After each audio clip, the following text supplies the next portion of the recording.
ಭಯೋತ್ಪಾದನೆಗೆ ಕುಮ್ಮಕ್ಕು ಕೊಡುತ್ತಿರುವ ಪಾಕಿಸ್ತಾನವನ್ನ ಮೆಟ್ಟಿ ನಿಲ್ಲೋದಕ್ಕೆ ಭಾರತ ಎಲ್ಲಾ ರೀತಿಯಲ್ಲೂ ಕೂಡ ಪಾಕಿಸ್ತಾನವನ್ನ ಹೆಣೆಯುವಂತ ಪ್ರಯತ್ನವನ್ನ ಮಾಡ್ತಾ ಇದೆ. ನೋಡಿ, 26 ಜನ ಅಮಾನವೀಯವಾಗಿ ಕೊಲೆ ಮಾಡಿದಂತ ಈ ಪಾಕಿಸ್ತಾನದ ಭಯೋತ್ಪಾದಕರನ್ನ ಮೆಟ್ಟಿ ನಿಲ್ಲುವಂತ ಭಾರತದ ಪ್ರಯತ್ನದ ಭಾಗವಾಗಿ, ಬಗ್ಗು ಬಡಿಯುವ ಪ್ರಯತ್ನದ ಭಾಗವಾಗಿ ಇದೇ ನದಿ ಜೀಲಂ ನದಿ ಭಾರತದ ಜಲಯುದ್ಧಕ್ಕೆ ಸಾಕ್ಷಿಯಾಗ್ತಾ ಇದೆ. ಜೀಲಂ ನದಿಯ ನೀರನ್ನ ಬಂದ್ ಮಾಡುವ ಮೂಲಕ ಭಾರತ ಜಲಯುದ್ಧವನ್ನ ಮಾಡೋದಕ್ಕೆ ಹೊರಟಿದೆ. ಸಿಂಧೂ ನದಿ ಒಪ್ಪಂದವನ್ನ ಮುರಿದುಕೊಂಡಿರುವಂತ ಭಾರತದಿಂದ ಹರಿಯುವಂತ ಎಲ್ಲಾ ನದಿಗಳ ನೀರನ್ನ ಬಂದ್ ಮಾಡುವ ಮೂಲಕ ಪಾಕಿಸ್ತಾನಕ್ಕೆ ಮುಟ್ಟಿ ನೋಡಿಕೊಳ್ಳುವಂತ ಹೊಡೆತವನ್ನ ಕೊಡೋದಕ್ಕೆ ಹೊರಟಿದೆ. ನೋಡಿ, ಈ ಜೀಲಂ ನದಿ ಇದೆಯಲ್ಲ, ಇದು ವೆರಿನಾಗ್, ಪಂಜಾಬ್ನ ವೆರಿನಾಗ್ ನಿಂದ ಉಗಮವಾಗುತ್ತೆ. ಅದಾದ ನಂತರ ಜಮ್ಮು ಕಾಶ್ಮೀರದ ಮೂಲಕ ಇದು ಹರಿಯುತ್ತೆ, ಪಾಕಿಸ್ತಾನವನ್ನ ಸೇರುತ್ತೆ. ಪಾಕಿಸ್ತಾನಕ್ಕೆ ಇದು ಜೀವನಕ್ಕೆ ಆಧಾರವಾಗಿರುವಂತ ನದಿ ಇದು ಜೀಲಂ ನದಿ. ಚೇನಾಬ್ ನದಿಯ ಉಪನದಿಗಳಲ್ಲಿ ಒಂದಾಗಿರುವಂತ ಈ ಜೀಲಂ ನದಿ ಸುಮಾರು 725 ಕಿಲೋಮೀಟರ್ ಮಾರ್ಗವಾಗಿ ಹರಿಯುತ್ತೆ. ನೋಡಿ, ಎಷ್ಟು ಪರ್ವತ ಶ್ರೇಣಿಗಳ ನಡುವಿನಲ್ಲಿ ಆ ಒಂದು ಸುಂದರವಾದಂತ ಪ್ರಕೃತಿಯಲ್ಲಿ ಹೇಗೆ ರಭಸವಾಗಿ ಜೀಲಂ ನದಿ ಹರಿಯುತ್ತಿದ್ದಾಳೆ ಅನ್ನೋದನ್ನ ನೋಡಿ. ಭಾರತ ಈಗ ತನ್ನ ತಂತ್ರಗಾರಿಕೆಯ ಭಾಗವಾಗಿ ಅಥವಾ ಈ ಪಾಕಿಸ್ತಾನವನ್ನ ಬಗ್ಗು ಬಡಿಯೋದಕ್ಕೆ, ಭಯೋತ್ಪಾದಕರನ್ನ ಪೋಷಿಸ್ತಾ ಇರುವಂತಹ ಪಾಕಿಸ್ತಾನವನ್ನ ಬಗ್ಗು ಬಡಿಯೋದಕ್ಕೆ ಈ ರೀತಿಯ ಒಂದು ಜಲಯುದ್ಧವನ್ನ ಆರಂಭ ಮಾಡಿದೆ. ಪಾಕಿಸ್ತಾನ ಆ ಮೂಲಕ ಹೇಳಿದೆ, ಒಂದು ವೇಳೆ ನೀವು ನದಿಗಳ ನೀರನ್ನ ಬಂದ್ ಮಾಡಿದ್ದೆ ಆದ್ರೆ ನಾವು ನಿಮ್ಮ ಮೇಲೆ ಅಣ್ವಸ್ತ್ರಗಳ ಸಿಡಿತಲೆಗಳನ್ನ ಹಾರಿಸ್ತೀವಿ ಅಂತೇಳಿ ಹೇಳಿದೆ. 130 ಅಣ್ವಸ್ತ್ರಗಳು ಪ್ರದರ್ಶನಕ್ಕೆ ಇಟ್ಟಿದ್ದಲ್ಲ ಅಂತ ಹೇಳಿದೆ. ಆದ್ರೆ ಪಾಕಿಸ್ತಾನದ ಎಂಥದ್ದೇ ಗೊಡ್ಡು ಬೆದರಿಕೆಗೂ ಕೂಡ ಭಾರತ ಬಗ್ಗೋದಿಲ್ಲ. ಭಾರತದ ಕೈಯಲ್ಲಿ ಎಲ್ಲವೂ ಕೂಡ ಇದೆ. ಪಾಕಿಸ್ತಾನವನ್ನ ಹೇಗೆಲ್ಲ ಹೆಣೆಯಬೇಕು, ಪಾಕಿಸ್ತಾನದ ಈ ಭಯೋತ್ಪಾದನಾ ಕುಕೃತ್ಯಕ್ಕೆ, ಭಯೋತ್ಪಾದನೆಗೆ ಕುಮ್ಮಕ್ಕು ಕೊಡ್ತಾ ಇರುವಂತ ಇವರನ್ನ ಹೇಗೆ ಮಟ್ಟ ಹಾಕಬೇಕು ಅನ್ನುವ ಸಾಮಾನ್ಯವಾದಂತ ಪರಿಜ್ಞಾನ ಭಾರತಕ್ಕಿದೆ. ಅದರ ಭಾಗವಾಗಿಯೇ ನೋಡಿ, ರಿಪಬ್ಲಿಕ್ ಕನ್ನಡ ಈಗ ಜೀಲಂ ನದಿ ಇದಕ್ಕೆ ಸಾಕ್ಷಿ ಆಗ್ತಾ ಇರುವಂತ, ಜಲಯುದ್ಧಕ್ಕೆ ಸಾಕ್ಷಿ ಆಗ್ತಿರುವಂತ ಜೀಲಂ ನದಿಯ ತಟದಲ್ಲಿ ನಿಂತು ಇವತ್ತು ಕನ್ನಡಿಗರಿಗೆ ಇದರ ಸಂಪೂರ್ಣವಾದಂತ ಮಾಹಿತಿಯನ್ನ ಕೊಡುವಂತ ಪ್ರಯತ್ನ ಮಾಡ್ತಾ ಇದೆ. ಗ್ರೌಂಡ್ ನಲ್ಲಿ ಹೇಗಿದೆ ಅನ್ನೋದನ್ನ ನಾವು ಜನರಿಗೆ ಕೊಡುವಂತ ಪ್ರಯತ್ನವನ್ನ ಮಾಡ್ತಾ ಇದೀವಿ. ರಭಸವಾಗಿ ಹರಿತಾಳೆ ಜೀಲಂ. ಇದರ ರಭಸ ನೋಡ್ತಾ ಇದ್ರೆ, ಪರಿಶುದ್ಧತೆ ನೋಡ್ತಾ ಇದ್ರೆ, ಪಾಕಿಸ್ತಾನ ಇದೆಯಲ್ಲ, ಪಾಕಿಸ್ತಾನದ ಇಡೀ ಕೃಷಿ ಚಟುವಟಿಕೆ, ಪಾಕಿಸ್ತಾನಕ್ಕೆ ನೀರುಣಿಸುವಂತಹ ಈ ನದಿ ಇದೆಯಲ್ಲ, ಏನಾದ್ರೂ ಬಂದಾಯ್ತು ಅನ್ನೋದಾದ್ರೆ ಪಾಕಿಸ್ತಾನ ಬರ್ಬಾದ್ ಆಗೋದ್ರಲ್ಲಿ, ನೀರಿಲ್ಲದೆ ವಿಲವಿಲ ಅಂತ ಹೇಳಿ ಒದ್ದಾಡೋದ್ರಲ್ಲಿ ನೋ ಡೌಟ್ ಇದೇ ಜೀಲಂ ಚೇನಾಬ್ನ ಉಪನದಿ. ಅಲ್ಲಿಂದನೇ ರಿಪಬ್ಲಿಕ್ ಕನ್ನಡ ಗ್ರೌಂಡ್ ರಿಪೋರ್ಟ್ ಅನ್ನ ನಿಮ್ಮ ಮುಂದೆ ನೀಡ್ತಾ ಇದೆ. ಕ್ಯಾಮರಾ ಪರ್ಸನ್ ಅಲಿ ಜೊತೆ ನಾನು ರಂಜಿತ್ ಶಿರಿಯಾರ್, ರಿಪಬ್ಲಿಕ್ ಕನ್ನಡಕ್ಕಾಗಿ ಕಾಶ್ಮೀರದಿಂದ. ಜೈ ಹಿಂದ್. ಭಯೋತ್ಪಾದನೆಗೆ ಕುಮ್ಮಕ್ಕು ಕೊಡುತ್ತಿರುವ ಪಾಕಿಸ್ತಾನವನ್ನ ಮೆಟ್ಟಿ ನಿಲ್ಲೋದಕ್ಕೆ ಭಾರತ ಎಲ್ಲಾ ರೀತಿಯಲ್ಲೂ ಕೂಡ ಪಾಕಿಸ್ತಾನವನ್ನ ಹೆಣೆಯುವಂತ ಪ್ರಯತ್ನವನ್ನ ಮಾಡ್ತಾ ಇದೆ. ನೋಡಿ, 26 ಜನ ಅಮಾನವೀಯವಾಗಿ ಕೊಲೆ ಮಾಡಿದಂತ ಈ ಪಾಕಿಸ್ತಾನದ ಭಯೋತ್ಪಾದಕರನ್ನ ಮೆಟ್ಟಿ ನಿಲ್ಲುವಂತ ಭಾರತದ ಪ್ರಯತ್ನದ ಭಾಗವಾಗಿ, ಬಗ್ಗು ಬಡಿಯುವ ಪ್ರಯತ್ನದ ಭಾಗವಾಗಿ ಇದೇ ನದಿ ಜೀಲಂ ನದಿ ಭಾರತದ ಜಲಯುದ್ಧಕ್ಕೆ ಸಾಕ್ಷಿಯಾಗ್ತಾ ಇದೆ. ಜೀಲಂ ನದಿಯ ನೀರನ್ನ ಬಂದ್ ಮಾಡುವ ಮೂಲಕ ಭಾರತ ಜಲಯುದ್ಧವನ್ನ ಮಾಡೋದಕ್ಕೆ ಹೊರಟಿದೆ. ಸಿಂಧೂ ನದಿ ಒಪ್ಪಂದವನ್ನ ಮುರಿದುಕೊಂಡಿರುವಂತ ಭಾರತದಿಂದ ಹರಿಯುವಂತ ಎಲ್ಲಾ ನದಿಗಳ ನೀರನ್ನ ಬಂದ್ ಮಾಡುವ ಮೂಲಕ ಪಾಕಿಸ್ತಾನಕ್ಕೆ ಮುಟ್ಟಿ ನೋಡಿಕೊಳ್ಳುವಂತ ಹೊಡೆತವನ್ನ ಕೊಡೋದಕ್ಕೆ ಹೊರಟಿದೆ. ನೋಡಿ, ಈ ಜೀಲಂ ನದಿ ಇದೆಯಲ್ಲ, ಇದು ವೆರಿನಾಗ್, ಪಂಜಾಬ್ನ ವೆರಿನಾಗ್ ನಿಂದ ಉಗಮವಾಗುತ್ತೆ. ಅದಾದ ನಂತರ ಜಮ್ಮು ಕಾಶ್ಮೀರದ ಮೂಲಕ ಇದು ಹರಿಯುತ್ತೆ, ಪಾಕಿಸ್ತಾನವನ್ನ ಸೇರುತ್ತೆ. ಪಾಕಿಸ್ತಾನಕ್ಕೆ ಇದು ಜೀವನಕ್ಕೆ ಆಧಾರವಾಗಿರುವಂತ ನದಿ ಇದು ಜೀಲಂ ನದಿ.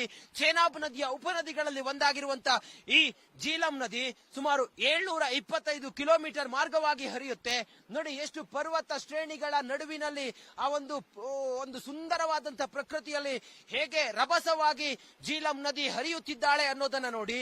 ಭಾರತ ಈಗ ತನ್ನ ತಂತ್ರಗಾರಿಕೆಯ ಭಾಗವಾಗಿ ಅಥವಾ ಈ ಪಾಕಿಸ್ತಾನವನ್ನ ಬಗ್ಗು ಬಡಿಯೋದಕ್ಕೆ, ಭಯೋತ್ಪಾದಕರನ್ನ ಪೋಷಿಸ್ತಾ ಇರುವಂತಹ ಪಾಕಿಸ್ತಾನವನ್ನ ಬಗ್ಗು ಬಡಿಯೋದಕ್ಕೆ ಈ ರೀತಿಯ ಒಂದು ಜಲಯುದ್ಧವನ್ನ ಆರಂಭ ಮಾಡಿದೆ. ಪಾಕಿಸ್ತಾನ ಆ ಮೂಲಕ ಹೇಳಿದೆ, ಒಂದು ವೇಳೆ ನೀವು ನದಿಗಳ ನೀರನ್ನ ಬಂದ್ ಮಾಡಿದ್ದೆ ಆದ್ರೆ ನಾವು ನಿಮ್ಮ ಮೇಲೆ ಅಣ್ವಸ್ತ್ರಗಳ ಸಿಡಿತಲೆಗಳನ್ನ ಹಾರಿಸ್ತೀವಿ ಅಂತೇಳಿ ಹೇಳಿದೆ. 130 ಅಣ್ವಸ್ತ್ರಗಳು ಪ್ರದರ್ಶನಕ್ಕೆ ಇಟ್ಟಿದ್ದಲ್ಲ ಅಂತ ಹೇಳಿದೆ. ಆದ್ರೆ ಪಾಕಿಸ್ತಾನದ ಎಂಥದ್ದೇ ಗೊಡ್ಡು ಬೆದರಿಕೆಗೂ ಕೂಡ ಭಾರತ ಬಗ್ಗೋದಿಲ್ಲ. ಭಾರತದ ಕೈಯಲ್ಲಿ ಎಲ್ಲವೂ ಕೂಡ ಇದೆ. ಪಾಕಿಸ್ತಾನವನ್ನ ಹೇಗೆಲ್ಲ ಹೆಣೆಯಬೇಕು, ಪಾಕಿಸ್ತಾನದ ಈ ಭಯೋತ್ಪಾದನಾ ಕುಕೃತ್ಯಕ್ಕೆ, ಭಯೋತ್ಪಾದನೆಗೆ ಕುಮ್ಮಕ್ಕು ಕೊಡ್ತಾ ಇರುವಂತ ಇವರನ್ನ ಹೇಗೆ ಮಟ್ಟ ಹಾಕಬೇಕು ಅನ್ನುವ ಸಾಮಾನ್ಯವಾದಂತ ಪರಿಜ್ಞಾನ ಭಾರತಕ್ಕಿದೆ. ಅದರ ಭಾಗವಾಗಿಯೇ ನೋಡಿ ರಿಪಬ್ಲಿಕ್ ಕನ್ನಡ ಈಗ ಜೀಲಂ ನದಿ ಇದಕ್ಕೆ ಸಾಕ್ಷಿ ಆಗ್ತಾ ಇರುವಂತ ಜಲಯುದ್ಧಕ್ಕೆ ಸಾಕ್ಷಿ ಆಗ್ತಿರುವಂತ ಜೀಲಂ ನದಿಯ ತಟದಲ್ಲಿ ನಿಂತು ಇವತ್ತು ಕನ್ನಡಿಗರಿಗೆ ಇದರ ಸಂಪೂರ್ಣವಾದಂತ ಮಾಹಿತಿಯನ್ನ ಕೊಡುವಂತ ಪ್ರಯತ್ನ ಮಾಡ್ತಾ ಇದೆ. ಗ್ರೌಂಡ್ ನಲ್ಲಿ ಹೇಗಿದೆ ಅನ್ನೋದನ್ನ ನಾವು ಜನರಿಗೆ ಕೊಡುವಂತ ಪ್ರಯತ್ನವನ್ನ ಮಾಡ್ತಾ ಇದೀವಿ. ರಭಸವಾಗಿ ಹರಿತಾಳೆ ಜೀಲಂ.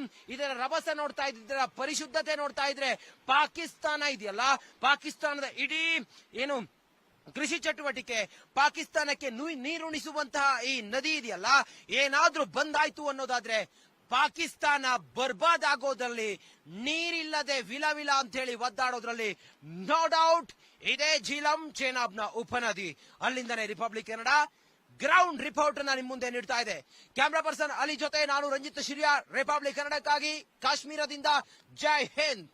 ಭಯೋತ್ಪಾದನೆಗೆ ಕುಮ್ಮಕ್ಕು ಕೊಡುತ್ತಿರುವ ಪಾಕಿಸ್ತಾನವನ್ನ ಮೆಟ್ಟಿ ನಿಲ್ಲೋದಕ್ಕೆ ಭಾರತ ಎಲ್ಲಾ ರೀತಿಯಲ್ಲೂ ಕೂಡ ಪಾಕಿಸ್ತಾನವನ್ನ ಹೆಣೆಯುವಂತ ಪ್ರಯತ್ನವನ್ನ ಮಾಡ್ತಾ ಇದೆ. ನೋಡಿ, 26 ಜನ ಅಮಾನವೀಯವಾಗಿ ಕೊಲೆ ಮಾಡಿದಂತ ಈ ಪಾಕಿಸ್ತಾನದ ಭಯೋತ್ಪಾದಕರನ್ನ ಮೆಟ್ಟಿ ನಿಲ್ಲುವಂತಹ ಭಾರತದ ಪ್ರಯತ್ನದ ಭಾಗವಾಗಿ, ಬಗ್ಗು ಬಡಿಯುವ ಪ್ರಯತ್ನದ ಭಾಗವಾಗಿ ಇದೇ ನದಿ ಜೀಲಂ ನದಿ ಭಾರತದ ಜಲಯುದ್ಧಕ್ಕೆ ಸಾಕ್ಷಿ ಆಗ್ತಾ ಇದೆ. ಜೀಲಂ ನದಿಯ ನೀರನ್ನ ಬಂದ್ ಮಾಡುವ ಮೂಲಕ ಭಾರತ ಜಲಯುದ್ಧವನ್ನ ಮಾಡೋದಕ್ಕೆ ಹೊರಟಿದೆ. ಸಿಂಧೂ ನದಿ ಒಪ್ಪಂದವನ್ನ ಮುರಿದುಕೊಂಡಿರುವಂತ ಭಾರತದಿಂದ ಹರಿಯುವಂತ ಎಲ್ಲಾ ನದಿಗಳ ನೀರನ್ನ ಬಂದ್ ಮಾಡುವ ಮೂಲಕ ಪಾಕಿಸ್ತಾನಕ್ಕೆ ಮುಟ್ಟಿ ನೋಡಿಕೊಳ್ಳುವಂತ ಹೊಡೆತವನ್ನ ಕೊಡೋದಕ್ಕೆ ಹೊರಟಿದೆ. ನೋಡಿ, ಈ ಜೀಲಂ ನದಿ ಇದೆಯಲ್ಲ, ಇದು ವೆರಿನಾಗ್, ಪಂಜಾಬ್ನ ವೆರಿನಾಗ್ ನಿಂದ ಉಗಮವಾಗುತ್ತೆ. ಅದಾದ ನಂತರ ಜಮ್ಮು ಕಾಶ್ಮೀರದ ಮೂಲಕ ಇದು ಹರಿಯುತ್ತೆ, ಪಾಕಿಸ್ತಾನವನ್ನ ಸೇರುತ್ತೆ. ಪಾಕಿಸ್ತಾನಕ್ಕೆ ಇದು ಜೀವನಕ್ಕೆ ಆಧಾರವಾಗಿರುವಂತ ನದಿ ಇದು ಜೀಲಂ ನದಿ. ಚೇನಾಬ್ ನದಿಯ ಉಪನದಿಗಳಲ್ಲಿ ಒಂದಾಗಿರುವಂತ ಈ ಜೀಲಂ ನದಿ ಸುಮಾರು 725 ಕಿಲೋಮೀಟರ್ ಮಾರ್ಗವಾಗಿ ಹರಿಯುತ್ತೆ. ನೋಡಿ, ಎಷ್ಟು ಪರ್ವತ ಶ್ರೇಣಿಗಳ ನಡುವಿನಲ್ಲಿ ಆ ಒಂದು ಸುಂದರವಾದಂತಹ ಪ್ರಕೃತಿಯಲ್ಲಿ ಹೇಗೆ ರಭಸವಾಗಿ ಜೀಲಂ ನದಿ ಹರಿಯುತ್ತಿದ್ದಾಳೆ ಅನ್ನೋದನ್ನ ನೋಡಿ. ಭಾರತ ಈಗ ತನ್ನ ತಂತ್ರಗಾರಿಕೆಯ ಭಾಗವಾಗಿ ಅಥವಾ ಈ ಪಾಕಿಸ್ತಾನವನ್ನ ಬಗ್ಗು ಬಡಿಯೋದಕ್ಕೆ, ಭಯೋತ್ಪಾದಕರನ್ನ ಪೋಷಿಸ್ತಾ ಇರುವಂತಹ ಪಾಕಿಸ್ತಾನವನ್ನ ಬಗ್ಗು ಬಡಿಯೋದಕ್ಕೆ ಈ ರೀತಿಯ ಒಂದು ಜಲಯುದ್ಧವನ್ನ ಆರಂಭ ಮಾಡಿದೆ. ಪಾಕಿಸ್ತಾನ ಆ ಮೂಲಕ ಹೇಳಿದೆ, ಒಂದು ವೇಳೆ ನೀವು ಏನು ನದಿಗಳ ನೀರನ್ನ ಬಂದ್ ಮಾಡಿದ್ದೆ ಆದ್ರೆ ನಾವು ನಿಮ್ಮ ಮೇಲೆ ಅಣ್ವಸ್ತ್ರಗಳ ಸಿಡಿತಲೆಗಳನ್ನ ಹಾರಿಸ್ತೀವಿ ಅಂತೇಳಿ ಹೇಳಿದೆ. 130 ಅಣ್ವಸ್ತ್ರಗಳು ಪ್ರದರ್ಶನಕ್ಕೆ ಇಟ್ಟಿದ್ದಲ್ಲ ಅಂತ ಹೇಳಿದೆ. ಆದ್ರೆ ಪಾಕಿಸ್ತಾನದ ಎಂಥದ್ದೇ ಗೊಡ್ಡು ಬೆದರಿಕೆಗೂ ಕೂಡ ಭಾರತ ಬಗ್ಗೋದಿಲ್ಲ. ಭಾರತದ ಕೈಯಲ್ಲಿ ಎಲ್ಲವೂ ಕೂಡ ಇದೆ. ಪಾಕಿಸ್ತಾನವನ್ನ ಹೇಗೆಲ್ಲ ಹೆಣೆಯಬೇಕು, ಪಾಕಿಸ್ತಾನದ ಈ ಭಯೋತ್ಪಾದನಾ ಕುಕೃತ್ಯಕ್ಕೆ, ಭಯೋತ್ಪಾದನೆಗೆ ಕುಮ್ಮಕ್ಕು ಕೊಡ್ತಾ ಇರುವಂತ ಇವರನ್ನ ಹೇಗೆ ಮಟ್ಟ ಹಾಕಬೇಕು ಅನ್ನುವ ಸಾಮಾನ್ಯವಾದಂತ ಪರಿಜ್ಞಾನ ಭಾರತಕ್ಕಿದೆ.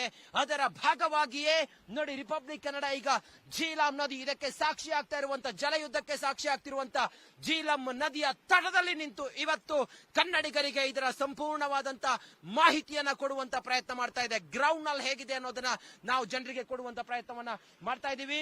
ರಭಸವಾಗಿ ಹರಿತಾಳೆ ಜೀಲಂ. ಇದರ ರಭಸ ನೋಡ್ತಾ ಇದ್ರೆ, ಪರಿಶುದ್ಧತೆ ನೋಡ್ತಾ ಇದ್ರೆ ಪಾಕಿಸ್ತಾನ ಇದೆಯಲ್ಲ, ಪಾಕಿಸ್ತಾನದ ಇಡೀ ಏನು ಕೃಷಿ ಚಟುವಟಿಕೆ, ಪಾಕಿಸ್ತಾನಕ್ಕೆ ನೀರುಣಿಸುವಂತಹ ಈ ನದಿ ಇದೆಯಲ್ಲ, ಏನಾದ್ರೂ ಬಂದಾಯ್ತು ಅನ್ನೋದಾದ್ರೆ ಪಾಕಿಸ್ತಾನ ಬರ್ಬಾದ್ ಆಗೋದ್ರಲ್ಲಿ, ನೀರಿಲ್ಲದೆ ವಿಲವಿಲ ಅಂತ ಹೇಳಿ ಒದ್ದಾಡೋದ್ರಲ್ಲಿ ನೋ ಡೌಟ್ ಇದೇ ಜೀಲಂ ಚೇನಾಬ್ನ ಉಪನದಿ. ಅಲ್ಲಿಂದನೇ ರಿಪಬ್ಲಿಕ್ ಕನ್ನಡ ಗ್ರೌಂಡ್ ರಿಪೋರ್ಟ್ ನಿಮ್ ಮುಂದೆ ನೀಡ್ತಾ ಇದೆ. ಕ್ಯಾಮ್ರಾ ಪರ್ಸನ್ ಅಲಿ ಜೊತೆ ನಾನು ರಂಜಿತ್ ಶಿರ್ಯಾರ್, ರಿಪಬ್ಲಿಕ್ ಕನ್ನಡಕ್ಕಾಗಿ ಕಾಶ್ಮೀರದಿಂದ. ಜೈ ಹಿಂದ್.